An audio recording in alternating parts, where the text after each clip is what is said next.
Have you ever sat at a red light and wondered why these three colors rule the road? Why red means stop, why green means go, why yellow sits in the middle? Was this system invented for cars, or did it come from something much older? What happened when early signals used white instead of green?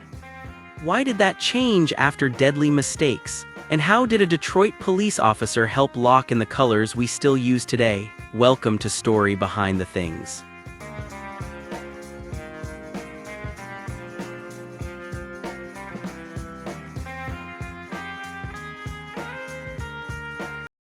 The story does not start with automobiles, it starts with trains. In the 1830s and 1840s, British railways needed a clear way to tell engineers when to stop or proceed. They borrowed ideas from older semaphore flags and factory machines. Red already meant danger, it was the color of blood and fire. It also has the longest wavelength of visible light. That means red travels farther and cuts through fog and smoke better than any other color. So red became stop, white meant all clear, green meant proceed with caution. White caused serious problems. At night, a broken red lens could leave a plain white light shining. Engineers sometimes mistook distant stars or street lamps for the clear signal. Trains crashed. By the late 1800s, railways dropped white completely.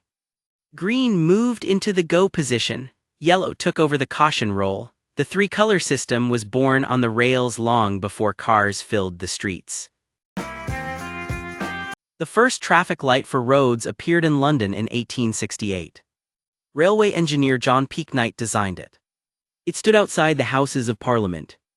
During the day it used semaphore arms, at night it used gas-powered red and green lights. A policeman operated it by hand. It worked for a few weeks. Then a gas leak caused an explosion that badly burned the officer.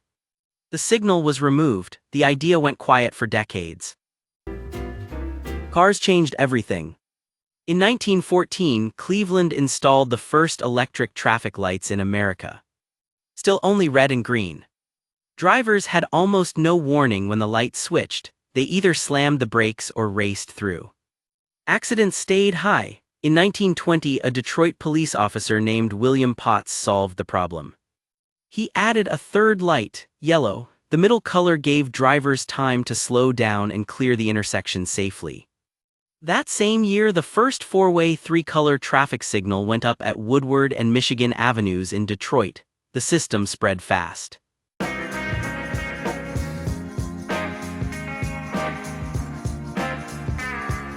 Garrett Morgan also patented an early three-position signal around the same time. Different inventors contributed. But the colors stayed consistent because they already worked on the railways. Red for stop, green for go, yellow for caution. In 1935, the Federal Highway Administration made the combination official across the United States.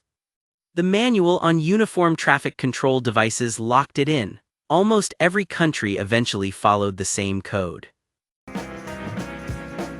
Science backs the choices. Red reaches the eye from the greatest distance. Green sits in the range where human eyes have the most sensitive cones. We detect green light efficiently even in the periphery. Yellow falls right in the middle of the spectrum. It is bright enough to demand attention without the full urgency of red. Psychology reinforces it. Red raises alertness and signals danger. Green feels calm and safe. Yellow creates a natural pause. That is why the system has barely changed in 100 years. Other colors were tested. None matched the combination of visibility, distance, reaction time, and cultural meaning. The next time you wait at a light, remember the path it traveled, from foggy railway tracks. Through a gas explosion in London, past early electric experiments, to a Detroit intersection in 1920. Three colors chosen for physics, psychology, and hard lessons learned the hard way. And that's the surprising story behind red, yellow, and green. Thank you for watching. If you have suggestions for our next video, feel free to share them in the comments below. We'll be sure to give you an acknowledgement for your contribution. Thank you for joining us on this journey through the story behind the things. Don't forget to like, subscribe, and stay tuned for more stories woven through the smallest details.